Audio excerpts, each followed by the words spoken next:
Sunday evening, November 1st, David Farmos, presidential candidate. This will be what I'm going to put down as like for the farmer.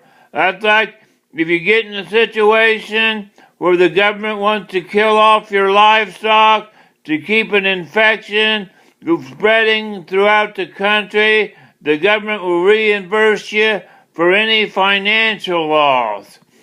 Rather than a farmer having to take a financial loss, the government will reimburse the farmer for any financial loss he would incur as far as what it cost him for the financial loss of livestock, for the safe disposal of the livestock, so the livestock would not infect the water table or anything that the livestock, the burial or the disposal, the humane disposal of the livestock that he'd have to get rid of so it wouldn't infect what he'd have to do so it wouldn't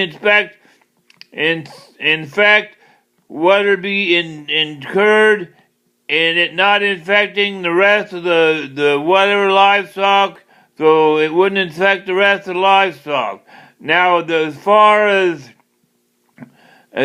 keeping the ground fertile, as you farm the ground, sometimes the ground will lose its fertility, and you have to refertilize. The federal government will pay the farmer to get his ground fertilized. As long as they're getting the fertilized, it don't run off into groundwater, don't run off into drinking water or pollute the drinking water, run off into streams or pollute the ground table water.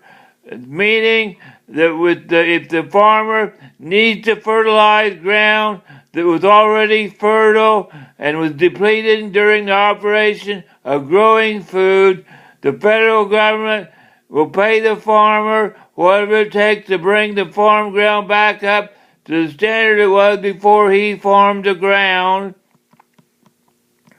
And if there's a farm out after it does that, along with the fertilizers is available at a reasonable cost, whatever it takes to bring old farm ground that has been depleted due to farming practices, the federal government will reimburse the farmer whatever it takes to bring the farm ground back up to reasonable standard to grow crops, so the farmer doesn't have to take a loss bringing farm ground back up to where he can grow crops on it.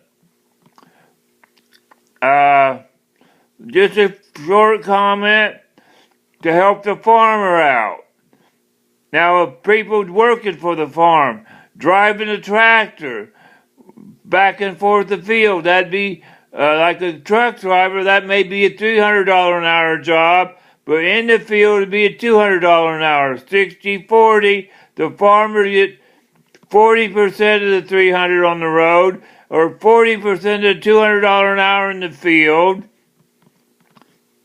If a farmer needs to buy a combine or whatever, he'd get an interest fee loan. He just had to get it paid off before the combine wore out.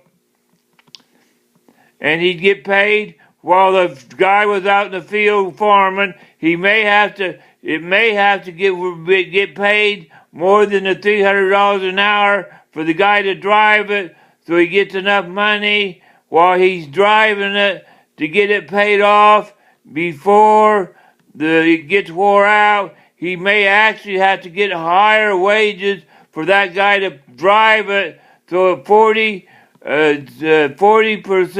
of $300 an hour while he's driving it, so he can get it paid off before it wears out. But whatever. But it should be, I'm trying to do a fair or a better deal than has ever been done before by the federal government, because the federal government, I believe, been ripping everybody off, because there's no way for you to actually get money from the federal government for them to tax you to get the money back. As I see it, there's no way to get money from the federal government for them to tax you money when they charge you taxes. there's no way for you to actually get money other than borrowing it for them to charge you taxes. So I'm going to do a little role reversal so you can actually get money, and then they won't be able to charge you taxes. You can just get the money that you can spend around and get stuff without them charging you taxes. All these things will be tax free.